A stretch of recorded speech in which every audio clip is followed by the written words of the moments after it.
ఇప్పుడు మనం నంబర్ లైన్ని యూస్ చేస్తూ 11.5 మరియు 11.7లో ఏది పెద్ద సంఖ్య అవుతుందో తెలుసుకుందాము. ముందుగా ఒక నెంబర్ లైన్ని గీద్దాము. ఓకేనా? ఈ నెంబర్ లైన్ పైన 11, 12 సూచిద్దాము.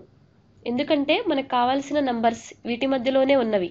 అవి 11 మరియు కొన్ని సంఖ్యల యొక్క 10వ భాగం. ఇక్కడ 11, అక్కడ 12. వీటి మధ్యలో 10వ వంతుని సూచిద్దాము. ఇక్కడ 11 మరియు 5 10th లేదా 11.5 వస్తుంది. చూసారా? ఫస్ట్ వాల్యూ 11.5 సూచిస్తున్నాము. అది 11, 12 మధ్యలో ఉంటుంది. అదే 11 మరియు 5 10th. ఇప్పుడు మనం రిమైనింగ్ నంబర్స్ యొక్క 10వ వంతుని కూడా ఈ నంబర్ లైన్ పై సూచిద్దాము. సరేనా? ఇక్కడ 1 10th, second 10th, third 10th, 4th 10th, 5 10th, 6 10th, 7 10th, 8 10th, 9 10th, 10 10th.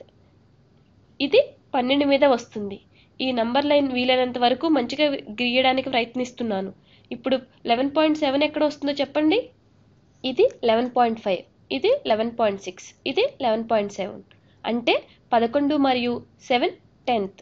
ఒకసారి మళ్ళీ కౌంట్ చేస్తే 1 10th, 2 10th, 3 10th, 4 10th, 5 10th, 6 10th, 7 10th. ఇది 11.7. మనం మన నంబర్ లైన్ చూస్తుంటే ఏమనిపిస్తుంది? రైట్ సైడ్కి వెళ్తూ ఉంటే నంబర్ వాల్యూ ఇంక్రీజ్ అవుతున్నట్టు అనిపిస్తుందా? 11.7 11.5కి రైట్ సైడ్ ఉన్నది కాబట్టి 11.7 11.5 కన్నా పెద్దది.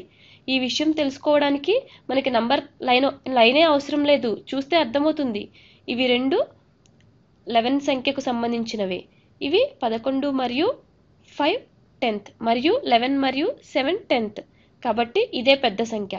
ఈ రెండు సంఖ్యలకు 11 ఉన్నా ఈ సంఖ్యకు 7 10th ఉంది, వేరే సంఖ్యకు 5 10th ఉన్నది.